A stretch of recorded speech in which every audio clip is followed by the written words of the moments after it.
আচ্ছা ভাই, মাইসে বিয়া করে কি অর্থে? বিয়ে করে কি আর তুমি যাও না সংসারে ঝামেলা আর অশান্তি বাজে না লিখিয়া এতিবার বাজাই তুই এবার দেহস আমি বললো ঝামেলা করে গিয়া এবার আমাকে এনে ঝামেলা করতে বউ মানে খালি ঝগড়া হয়। আরে বলদগুলা বউ মানে খেলি ঝগড়া না, সারাদিন রোজা থাকিয়া সন্ধ্যাকালে ইফতারি খোলার পর শরীরটা যখন দুর্বল হয়ে যায় তখন বউরে জড়াইয়া ধরলে সব ক্লান্তি দূর হয়ে যায়, শরীরে এনার্জি পাওয়া যায়, এনার্জি।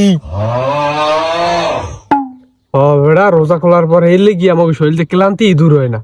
হয় বেটা তো কই দিন বুঝছস, বিয়া করি না দেখিয়া শরীরে কোন ক্লান্তিও দূর হয় না। আর সো এর নিশ্চিত আস না খাল হয়ে গেছে। তোমার খাল কি এমনি হয়েছে? তোমার খাল তো তুমি নিজে বানাইছো। তুমি অত সাউগারি করো কা? তোমার আগে খাল আছে না? বিয়ার আগে তোমার নিচে বড় একটা খালের না আসলে এখন সেনা খাইতে গেছে। বেটা তোরা চুপ থাক। এ ভাই বিয়ে করার পর কি কি পাইছে তোরা জানো? খাট সুকেস আলমারি সব পাইছে বেটা। এবার সাইবার একটা মেশিনও পাইছে। কি 6 গোরা মেশিন? দা বেড়া ওই এক গড়া কম কইছে আমার 7 গোড়া। হ্যাঁ বেড়া কি শুরু করো তোরা? রোজার দিনে 6 7 গ্রাম মেশিনে আলোচনা করো। হ্যাঁ বেড়া ভালো।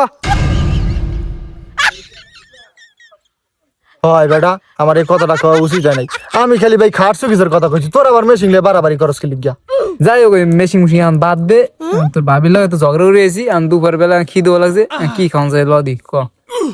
ভাই আপনার হৌরের ঘরের পিছে গাছে ডাব আছে, লনেইয়া খাই।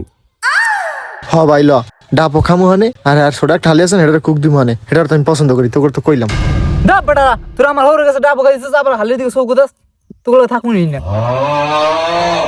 এ বেটা বুড়া মাসে যে কয় বিয়া করলে মাথায় মাল উঠকে যায়, এর পাল্লা হইছে হেইয়া। আলাই কইলো দুপুর গেলে ডাব খাইবো, ঠিক আছে। আমরা কইলাম যে ল তোর হৌরের কাছে ডাব আছে খাই। আলার পাল্লা আবার হালের দিকে নজর দেবো, দেখলে কি হয়েছে? বাদ দে হালাই বোর কেন খেয়েছি তো বুঝছ, মাথায় মাল আরো বেশি উঠছে, এর লিগে বিক্সি খেয়ে গেছে, ভালো হয়েছে তো আমরা বাড়ি যে গেলাম।